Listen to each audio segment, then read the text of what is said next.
Hello दोस्तों, welcome back to Saviraj vlog YouTube channel. दोस्तों, ये हमारे बस्तर ट्रिप का 4th एपिसोड है। लास्ट 3 एपिसोड के लिंक आपको वीडियो के डिस्क्रिप्शन में मिल जाएंगे, वहां से आप देख सकते हैं। अगर आप दंतेवाड़ा ट्रिप करना चाहते हैं, बस्तर ट्रिप करना चाहते हैं, तो हमारी जो वीडियोस है वो आपके बहुत हेल्प कर सकते हैं, क्योंकि आपको कब कहाँ कैसे जाना है उसकी सारी जानकारी मैंने लास्ट 3 वीडियो में दे चुका है। तो चलिए, अब इस वीडियो में हम आपको टूर कराने वाले हैं गणेश मंदिर का, जो बारसूर में स्थित है।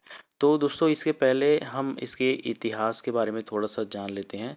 इसके बारे में अलग अलग किंवदंती कथाएं हैं, लेकिन मैं जो अपने रिसर्च पे पाया, मैंने जो इंटरनेट पे सर्च किया, उस आधार पे जो जानकारी मुझे मिली वो आज आपसे शेयर करने वाला हूँ।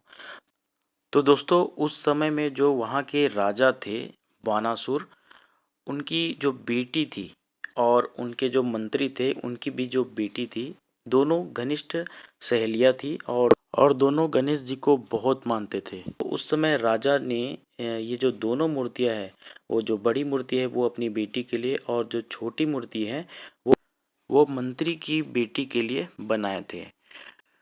और दोनों वहाँ पे गणेश जी की पूजा करते थे।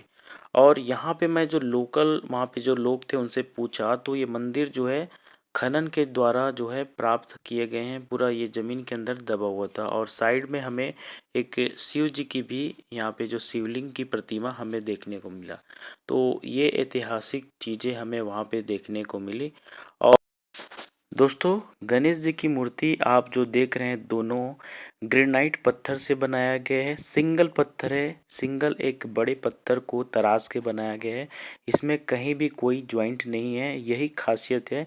ये गणेश जी का जो मूर्ति है उसकी खासियत यही है।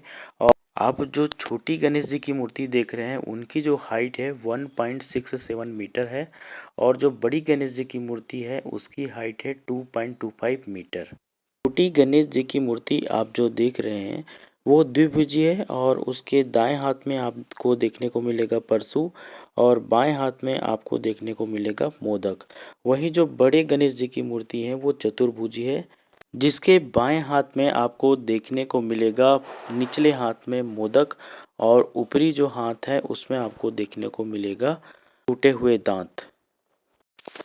वहीं जो ऊपरी दाईं हाथ है वो खंडित होने की वजह से कुछ स्पष्ट नज़र नहीं आ रहे हैं कि क्या है, लेकिन जो निचली दाईं हाथ है उसमें अक्षमाला अंकित किए हुए हैं। तो दोस्तों, बारसूर का गणेश मंदिर दर्शन करने के बाद हम चले जाते हैं मामा भाचा मंदिर, जो गणेश मंदिर से जस्ट 500 मीटर की दूरी पर ही है।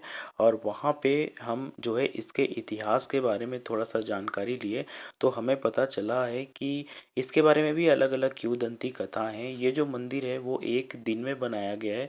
मतलब उस ज़माने में ये कैसे पॉसिबल हो सकता है, इतना अच्छा मतलब शिल्पकार और इतना बड़ा डेवलपमेंट एक दिन में कैसे पॉसिबल है। तो वहाँ का जो राजा था बानासुर, वो चाहते थे कि इस मंदिर का निर्माण एक दिन में हो, ताकि उसका जो यश है वो चारों दिशाओं में फैले।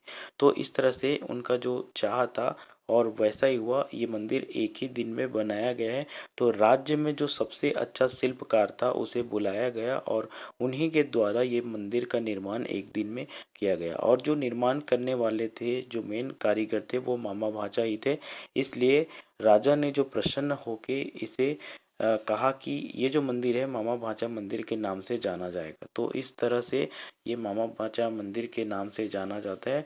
और अंदर इनके गर्भगृह में और गणेश जी की मूर्ति है, और नरसिंह जो भगवान है उनकी भी मूर्ति यहाँ पे हमें देखने को मिली। तो बारसूर से लौटने के बाद हम लोग जो है गिदम में खाना खाते हैं। खाने में यहाँ पे जो है चावल था 100 रुपये में अनलिमिटेड। चावल, दाल, सब्जी, पत्ता गोभी की सब्जी और आलू मटर था। हमने भर पेट खाना खाया, बहुत बढ़िया रहा, टेस्टी था। गिदम बस स्टैंड में ही है, ये गिदम बस स्टैंड में ही है।